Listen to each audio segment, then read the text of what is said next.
IX 차가 너무 좋아. 워셔액 이쁘니까 교체 좀 해줘야 되겠어. 얘 에비앙으로 넣어줘야 되겠다. 멀지마.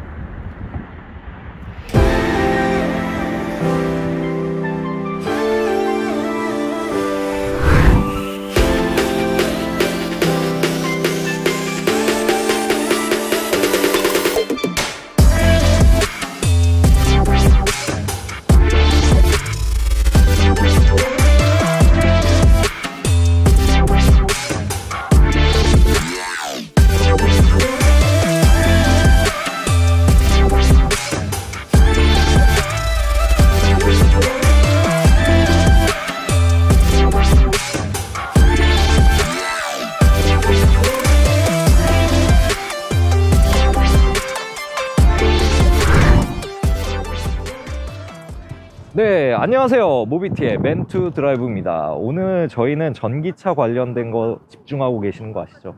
그래서 BMW에서 Ultimate Day라는 걸 초청을 받아서 여기에 오게 됐어요. 오늘 BMW는 2013년도에 i3가 나오고 나서 전기차에 대한 새로운 모델이 나온 적이 없었는데 드디어 PHEV가 아닌 전기차 모델들을 한꺼번에 좀 내놓게 됐어요. 그래서 첫 번째 차량이 이렇게 iX4 모델이 있고, X3를 바꾼 iX3, 그리고 그 다음 4 시리즈를 바꾼 i4까지 이렇게 세 종의 차량을 좀 소개를 했거든요. 오늘 시승 차량으로 준비된 차량은 iX4입니다. iX4 같은 경우에는 40 모델과 50 모델이 있는데 저희가 시승할 차량은 40 모델이에요. 이 첫 번째 좀 보여드리고 싶었던 부분은 바로 이 키드니 그릴에 대한 얘기를 좀 하고 싶어요. BMW 키드니 그릴에 대해서는 호불호가 굉장히 많이 나뉘는데요. 어쨌든 가로 형태였던 게 세로 형태로 좀 길어졌어요. 근데 이렇게 세로 형태로 길어진 거는 디자인적 측면이 아니라 기능적 측면이 함께 들어가 있다라고 볼 수 있습니다. 바로 요새 운전을 하시게 되면 자율주행으로 넘어가는 시대죠. 그 자율주행 기능들을 좀 관장하는 부분이 이 키드니 그릴로 옮겨졌어요.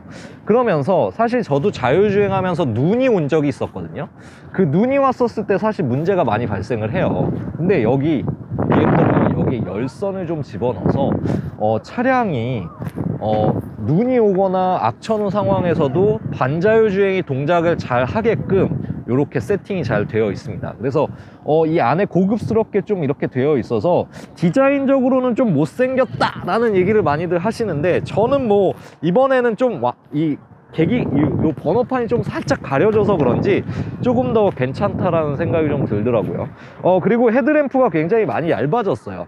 이 얇아진 이유는 사실적으로는 기술력이 점차 올라갔기 때문에 헤드램프가 밝게 얇아도 모든 걸 다 비출 수 있게끔 레이저 헤드라이트가 들어가 있어서 큰 문제 없게끔 되어 있습니다.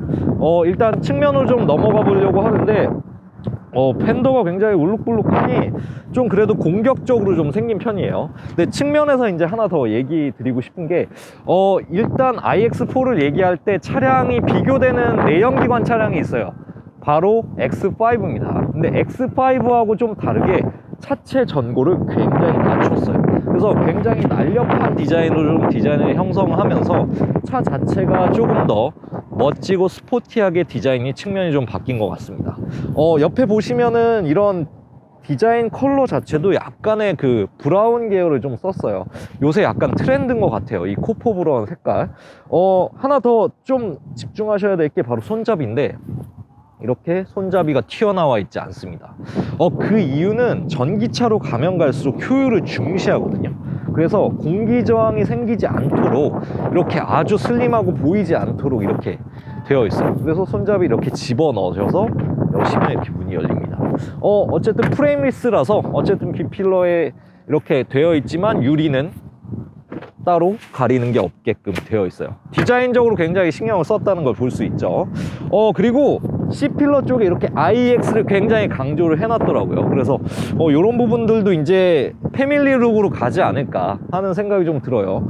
뭐 디자인적으로 이 C필러에 이 라인 하나 준 거는 조금 더 포인트가 되는 것 같습니다.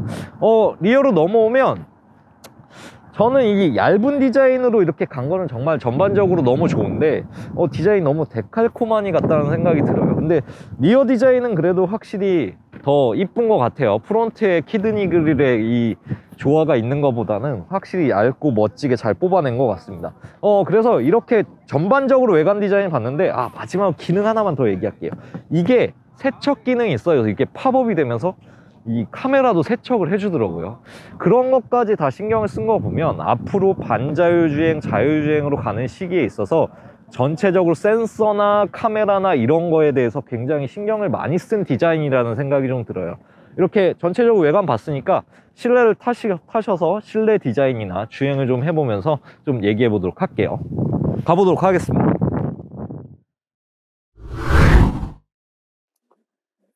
자, 실내로 좀 들어왔습니다. 요새 특징이 하나 더 있죠. 전기차는 가운데 센터를 거의 다 비우는 스타일을 좀 중시하기 시작했어요. 전기차가 독특하게도 내연기관과 다른 거는, 사실 내연기관은 앞뒤에 엔진을 달 수가 없잖아요. 전기차는 모터를 앞뒤에 달 수 있다 보니까 가운데를 평탄화하기가 되게 쉬워졌어요. 배터리도 밑에 딸고 모터도 앞과 뒤에 놓을 수 있다 보니까 여기가 아주 그냥 평탄하게 되어 있죠. 그리고 이 센터 자체도 이렇게 비어져 있어서 조금 공간적으로 봤었을 때 공간감이 굉장히 좋아요. 그리고 BMW가 예전부터 스와로브스키 같은 이 크리스탈과 조화를 많이 이루었는데 이번에 전체적으로 크리스탈을 많이 썼어요. 그래서 이런 디자인은 굉장히 고급스럽게 좀 바뀌어서 개인적으로는 이 나무나 이런 크리스탈 소재들을 같이 쓰니까 조금 더 럭셔리해 보입니다. 그리고 키 디자인도 조금 바뀌었습니다. 이렇게 키 디자인도 저는 개인적으로 이번 거 좀 마음에 들더라고요. 한 가지 저 왼쪽에 저 시트 버튼도 좀 보여드리고 싶은데, 보여드리고 싶은 이유가 바로 이것도 크리스탈을 썼어요. 이게 사실 벤츠에서 많이 쓰던 방식인데 BMW에서도 옆에 시트 옆에 있었던 부분들을 사실 위쪽으로 올렸어요. 그런데 이 위쪽으로 올리면서 이쪽으로 손이 잘 들어가지 않더라고요. 운전석 옆에 손이 들어가지 않도록 이렇게 조작 버튼들이 다 이쪽으로 바뀌어서 어쨌든 이런 부분들까지 다 신경을 썼더라고요. 그리고 화면을 좀 보여드리고 싶은데, 이미 기아차에서 보여드렸던 커브드 디스플레이가 들어가 있어요. 계기판 같은 경우는 12.3인치고 거의 15인치에 이르는 14.9인치에 이렇게 센터 패널을 두었습니다. 그래서 전체적으로 실내를 약간 거실과 동일하게 좀 만든다고 했었는데 디자인적으로 굉장히 깔끔하고 좋아요. 핸들도 약간의 오각형 형태를 좀 두어서 약간 미래지향적인 디자인이 있다라고 보입니다. 마지막으로 좀 얘기하고 싶은 게 바로 선루프입니다. 선루프 자체가 비행기 타보셔서 아시는데 전자식으로 이렇게 차양막이 쳐지는 스타일이거든요. 이 선루프 자체가 지금은 이렇게 불투명하게 되어 있는데 이렇게 열면은 이렇게 밝게 바뀌는 형태로 좀 된다고 합니다. 그래서 이런 부분을 조작하면서 좀 얘기하려고 그러는데 한번 이렇게 누르면 되는 건가? 이건 한번 이따가 다시 한번 보여드리도록 할게요. 그럼 일단 시승하면서 좀 얘기해 보도록 하죠.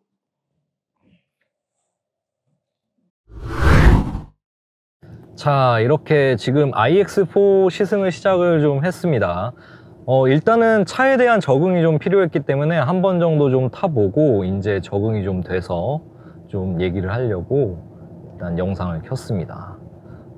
타보니까 어쨌든 이 X5하고의 느낌이 자꾸 이제 오버랩 되는 상황이에요. 사실 BMW 계열의 SUV들의 특징을 안 담을 수는 없어요. 차가 아무리 전기차 전용 플랫폼 바뀌었다 그래도 BMW 고유의 성격을 바꿀 수는 없잖아요. 그래서 그런 부분들은 다 여기에 좀 접목이 돼 있다라는 생각이 드는데, 한 가지 특이한 건 어쨌든 핸들이 원형 형태가 아니라 이렇게 각이 졌어요. 이렇게 각이 져 있는 핸들이 사실 전기차로 오면서 디자인적 특성들이 좀 이렇게 각진, 헥사고날 뭐 이런 걸 써가지고 전기차는 뭔가 다르다라는 걸 인테리어에서 보여주는 부분에 있어서 제일 많이 쓰는 아이템이지 않을까 하는 생각이 좀 들어요.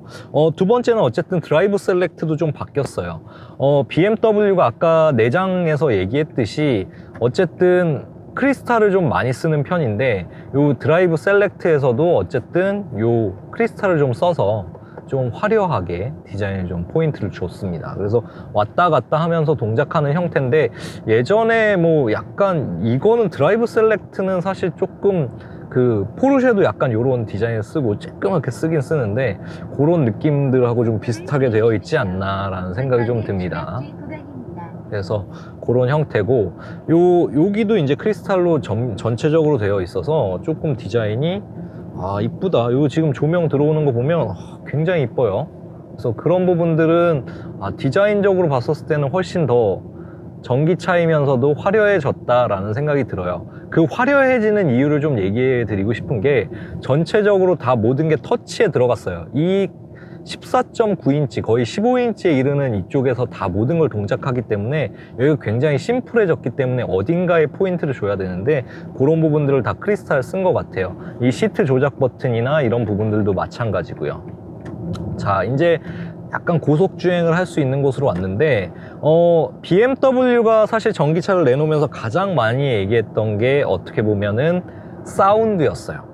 근데 이 차도 사운드가 두 가지가 좀 강조해 드리고 싶은데, 첫 번째는 배기음이라고 부르는 거예요. 이 한스 짐머라는 거장과 함께 이렇게 조율을 해서 만들어냈거든요. 그래서 일단 이 조율해 놓은 사운드를 좀 한번 들려드릴게요.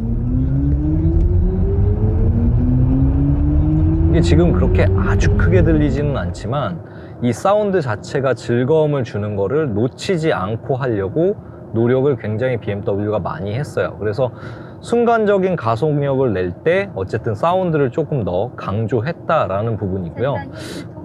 두 번째에 대해서는 얘기를 하자면 바로 여기 사운드에 대한 부분, 바우 앤 웰킨스라는 거를 썼다라는 거죠. 그래서 이런 부분들이 좀 강조가 돼 있다라는 걸 좀 얘기 드리고 싶은데, 이 사운드가 좀 더 특이한 부분이 하나 더 있어요. 그게 바로 4D 사운드라고 하는, 시트에서도 진동을 좀 줘서 좀 사운드가 조금 더 온몸으로 체감할 수 있도록 좀 디자인이 되어 있어요. 그래서 그런 부분들까지 챙겼다는 게 어쨌든 이 차의 특징이라고 할 수가 있습니다. 그래서 사운드의 두 가지 특징, 그리고 디자인에 대해서 좀 얘기를 했고요. 오면서 그리고 썬루프 조작에 대해서 좀 얘기를 좀 했어요. 그 같이 동승한 사람들하고. 그래서 여기 버튼을 누르면 선쉐이드가 이렇게 그 비행기에서 타듯이 좀 하얗게 변했다. 그러니까 투과율이 이렇게 바뀌는 형태거든요. 근데 아무래도 이제 햇볕이 좀 세서 그런지 투과율이 완전 투명하게 됐을 때도 빛이 이렇게 화려하게 내려올 정도로, 완전 투명해질 정도로 그렇게 되지는 않더라고요. 뭐 저희의 조작의 문제인 건지는 모르겠는데, 계속 오면서 조작했었을 때는 약간 불투명과 투명 간의 간극이 아주 크지는 않았어요. 그래도 어쨌든 이런 신기술들을 접목을 했다라는 부분들이 좀 있고요. 자율주행 기능도 조금 써봤어요. 어쨌든 과거에 비해서 예전에 이제 테슬라나 뭐 이런 차량들이 굉장히 화려한 그래픽으로 자율주행을 표현을 했었는데, BMW도 마찬가지로 좀 화려하게 디자인을 좀 보여주고 있습니다. 그래서 보시면 이렇게 어댑티브 크루즈 컨트롤을 켰었을 때 옆에 차량이 있다든지 이런 부분들을 다 보여주고 있어요. 아까 그 외관 디자인에서 좀 얘기했듯이 키드니 그릴이 가장 핵심적인 이 자율주행의 핵심 키가 되었다라는 얘기를 드렸어요. 어쨌든 반자율주행에 있어서 그런 레이더, 카메라 이런 부분들을 굉장히 접목을 잘 해놓은 부분들을 소프트웨어적으로 잘 표현하려고 BMW도 굉장히 노력을 하고 있다라는 걸 보여주고 싶거든요. 그래서 그런 부분들 말씀드리고 싶고, 디자인도 뭐 이렇게 바꿀 수 있고, 그래서 뭐 이런 전체적인 그래픽이나 이런 것들은 BMW의 과거 BMW에서 보지 못했었던 그런 방식들을 좀 보여주려고 노력을 한 것 같아요. 2013년도 i3가 나오고 나서 이렇게 오랫동안 BMW가 노력했던 부분들에 대해서 조금 언급을 좀 하고 싶어요. 일단은 이 전기차로 가는 이유를 여러분들이 알고 계시는지 좀 모르겠어요. 이게 결론적으로 얘기하면 돈이거든요. 그러니까 산업적인 이유예요. 이 전기차로 가지 않으면 탄소 배출권을 사야 되는 입장이 된 거예요, 자동차 회사들이. 그래서 아까 BMW가 뭐 이 고객들을 위해서, 지구를 위해서 뭔가 친환경적으로 생산하는 게 아니라 어쨌든 자동차 회사들이 친환경적으로 생산해야 되고 친환경적인 소재를 써야 되고 재활용을 해야 되는 시대가 된 거예요. 그래서 전기차 자체가 굉장히 친환경적으로 만들어져야 되는 포인트까지 다 준비를 해내고 나서 나온 차가 iX4, 그 다음에 i4 이런 차들이 이제 전기차로 나오기 시작을 하는 거예요. 그래서 이런 부분들을 강조했다는 것 자체가 BMW가 전기차에 대한 걸 시작도 먼저 했지만 전체적인 준비가 끝났을 때야 전기차를 내놓겠다라는 마인드로 내놨다는 생각이 좀 들었어요. 그래서 시승을 하면서 X5의 가격과 준하게, 그러니까 전기차는 가격이 항상 높은데 전기차의 가격 자체도 굉장히 제어를 잘 해서 만들어냈다는 것 자체가 이 iX4라는 제품을 어떻게 BMW에서 팔 거다라는 계획까지 다 잘 짜놓고 나서 이걸 출시를 했다라는 생각이 들어요. 그리고 한 가지 지금 공조 쪽에서도 좀 특이한 게 좀 있는데, 제가 좀 신기했던 건 바로 여기에도 열선을 좀 넣었다는 거예요. 지금 뜨끈뜨끈한데, 여자분들이 좋아할 것 같아요. 히타를 트는 걸 싫어하시는 분들이 여기에 이제 복사열까지 나오니까 사실적으로 피부에 손상 없이 약간 따뜻한 시트와 핸들도 열선 들어와, 여기도 열선 들어와, 뭐 그러면은 뭐 굳이 히터를 틀 이유가 있을까요? 저도 지금 히터를 아예 껐는데 그 정도로 차가 따뜻하게 지금 감싸주고 있다라는 게 또 신기하게, 또 이런 부분까지 신경을 썼다는 게 되게 신기하더라고요. 그래서 iX4에 대해서 엄청난 고민을 했다, 뭐 그런 부분들을 좀 얘기해 드리고 싶어요. 그래서 뭐 단점을 이제 좀 얘기를 드려야 될 때가 된 것 같아요. iX를 구매하시는 부분은 있으면 이제 두 차종이 지금 있어요. 40과 50이 있어요. 근데 지금 저희가 타는 차가 시승차가 40이거든요. 그런데 뒷자리에 시승하는 동반인들이 있어서 좀 물어보니까 결론적으로 서스펜션이 굉장히 탄탄해요. 예전에 제가 X5 전자 제어 서스펜션이 아닌 그 에어 서스가 없는 모델들을 좀 타봤거든요. 그러다 보니까 BMW 특유의 너무 탄탄함이 승차감을 해치는 경우가 좀 있었는데, 이 차도 마찬가지로 SUV의 특성이 같이 담겨져 있는 차다 보니까 뒷자리가 굉장히 승차감이 좋지는 않아요. 그래서 만약 그 승차감이 문제다 그러면 무조건 iX4의 50을 사셔야 돼요.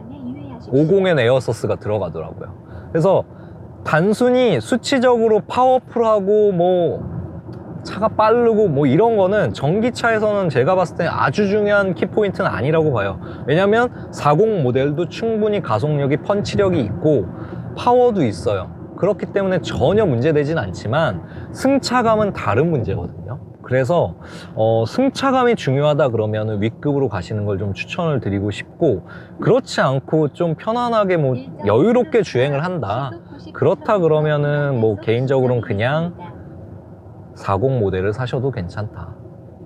차 가격은 어쨌든 1억 2천 정도 하는데 제가 엊그제 탔던 이트론에 비해서는 확실히 승차감이 좋지는 않아요. 그리고 뭐 아시겠지만 수입차 내비에 대해서 항상 얘기들을 많이 하는데, 어쨌든 수입차 내비게이션이 이 전기차로 바뀌었다 그래서 막 드라마틱하게 좋아지지는 않았어요.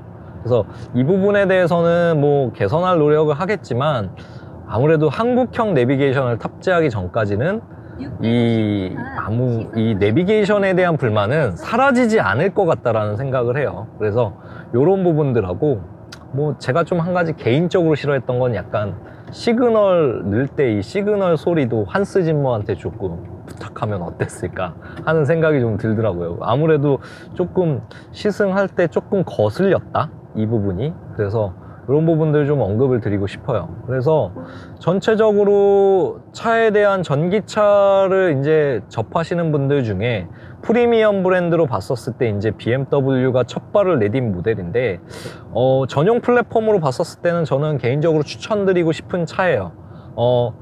근데 저도 아직은 고민은 돼요. 이 차랑 X5의 PHEV 차량하고 조금 고민이 돼요. 아무래도 충전에 대한 부분이 있고, 인증받은 주행거리가 어쨌든 유럽과 다르게 한 300km대라는 거는 아무래도 심리적 불안감은 아직은 있는 것 같아요. 그렇지만 테슬라나 뭐 이런 데서 줄 수 없는 것들을 줄 수 있는 차잖아요. 뭐 제가 X도 타봤지만, 테슬라 X도 타봤지만 거기선 이런 걸 느끼지 못했거든요. 그런 걸 봤었을 때 충분히 이 차를 추천드릴 만하다. 그리고 주행 감성이나 전반적인 움직임은 BMW와 동일하게 맞추려고 노력을 많이 했다라는 부분을 얘기하고 싶어요. 그리고 이렇게 고급진 부분들을 좀 느끼셨으면 좋겠습니다. 이렇게 시승을 마치면서 모비티의 맨투 드라이브였고요.